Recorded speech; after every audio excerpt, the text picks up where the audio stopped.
This poem is challenging for people sometimes. I feel like I should say that before starting. And I was just thinking a lot about the terror of being a girl and the conceptual violence of being told to mind potential attackers and potential danger, and how aware we are of that from a young age. And that's just information in an archive we keep building and building over time. This weird way that even the most well-meaning male friends and relatives don't seem to understand this isn't just acquired, or isn't like one event that happens right later in life, that you are trained from a very young age, and that you come into womanhood, most of us, very, very often. I actually have never met a woman who hasn't, and to almost the dread of womanhood, actually, because you know what could be coming and how much more than that the limitations increase. And so, yeah, the mixture, the freeness of that, of being a girl and being in your sensual form, and that innocence and sweetness and wanting to hold on to that, but also the dread at the same time. So this is first red dress. It's sleeveless, upper back bare, but I'm 8 and not fleshy. Skinny and free to show skin. I want perfect bows. I straighten and am cowed, the knots too tight. Try again, disappointed in the new wrinkles. My mother's hands smell like lemon detergent, her palms a little moist. It's August, my birthday month. Everyone's necks and backs of knees slick in the afternoon. I run to show my brother, and the one I must call brother. I like it, my brother says.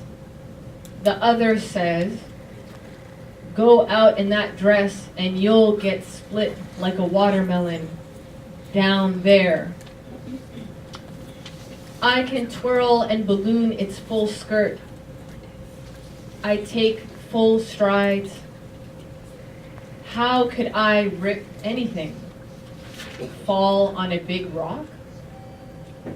Cut myself down there, though it's never happened before.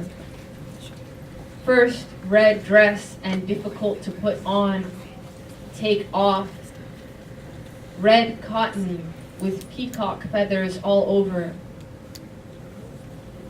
I leave the bad feeling of the boys' room, think of my flesh as a broken watermelon, seeds making pupils on the feathers' eye spots.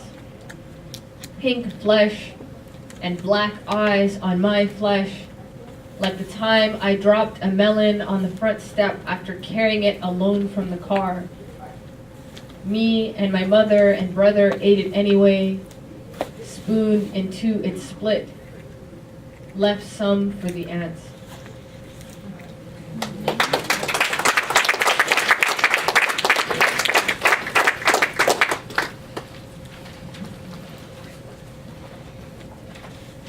These are a couple poems that I wrote after the kidnapping of the girls at Chibok, and then realizing, sort of learning more about what was happening there, about the fire that had taken place in the boys' school.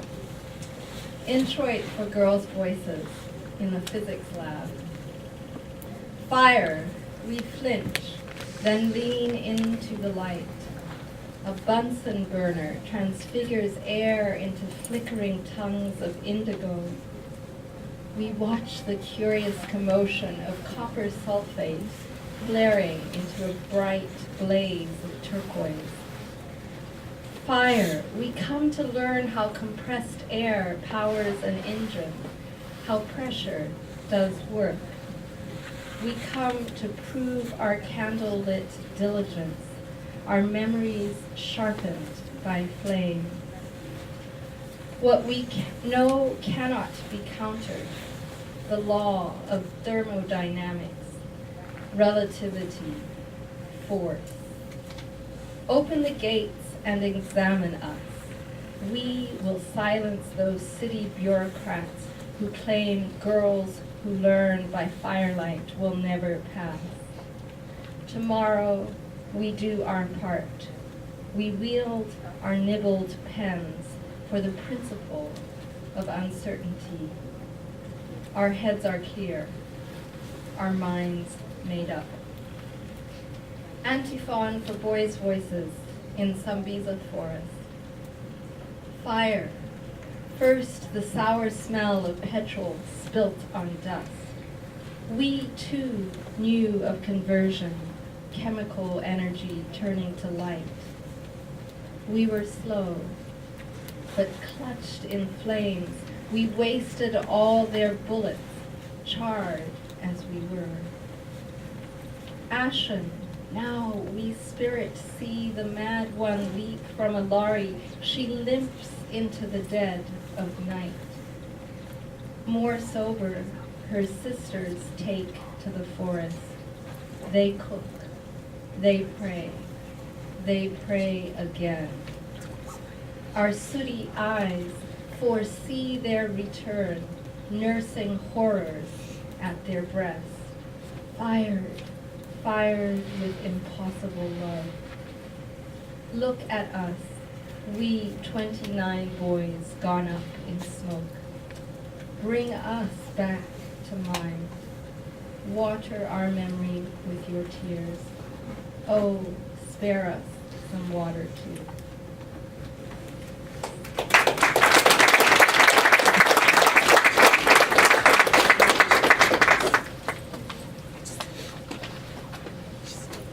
Childhood is wonderful. It takes our collective strengths to make sure we survive through it.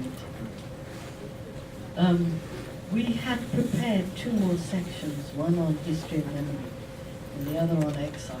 And I'm the timekeeper. We don't have time to do those. So we're going to skip history and memory. If you want to read those, buy our books.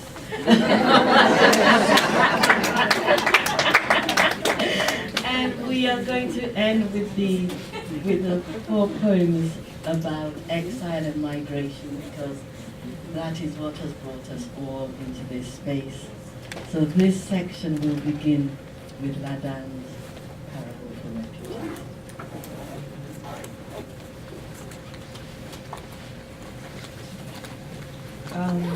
Thank you so much for being here with us, and for your attentiveness. What should I say? I often don't talk before poems, and it can be confusing for people. So trying to be better about that. There was one summer I finally had a chance to live alone, and was really pleased with that, and was really proud to have that space and to feel secure in a way that I hadn't been able to do for myself. And there were all these flies that just came inside somehow and seemed, it was confusing actually. They were like listless, and they were not behaving as flies normally do. And that kept happening for days, and it didn't seem like they wanted anything. They weren't coming inside. And so I kept taking photos and took some video, and I'd spend time on the steps and was really like worried, like, am I gonna step on them by accident? Why are they not moving? Like, what is this about actually? And what it reminded me of is like, how can I write something for people that are in exile, for my own family, thinking about the distinctions between immigrants and refugees, because I'm very often wanting to write the work that if somebody had it in their hands when they're in a position, that it would maybe give them some comfort at the end of the day, or take them somewhere outside of it, or something, you know, that moves towards a kind of problem solving. And so it's like not usually writing about a thing, but for people, you know? So this is Parable for Refugees. 17 common flies, clustered, hallway, days. They no longer fly through the screen when ushered. Week, to, from, light, real, artificial. Did they forget the sun? Fly towards faces, some dead on a sill, some walk. Did they forget how to fly? Why don't they go? One paces on a step. Do they wait for a shoe? It averts them, goes. Why die still? Is it madness? The ones who wait.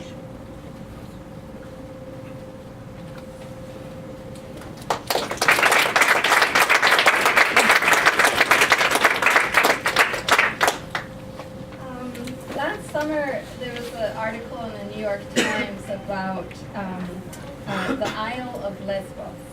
First of all, that fabled isle already has but it was about the island's people having welcomed the refugees, a large number of refugees from Aleppo in Syria, and it was at a moment when our now even more dire and small-heartedness in the U.S. was already apparent in terms of what little we, as a nation, are doing to respond to a crisis that we've had a large hand in creating. And so I was very moved that people on this small island who live in a very precarious economic condition had done so much. On the Isle of Lesbos, for the ones who rescued Syrian refugees from the Aegean. Months later, the island's sheep shuffle, uneasy with silence. Last year, 100,000 voices begged to drown here, not in Aleppo. They retched as if heaving could save them, but only thick seas of salt spilled onto the holiday sand. An island man clenches his jaw. Now the earth holds his daughter still. One Christmas, spasms seized her. The next, her brother shook his way to lay down beside her on the ground. Then this fishing man learned what grave diggers learn by doing. Only the boat's lip remained, trembling on a crest of sympathy. He moored himself in his nets, a morning haul of squid passing for hope. Then the tide turned.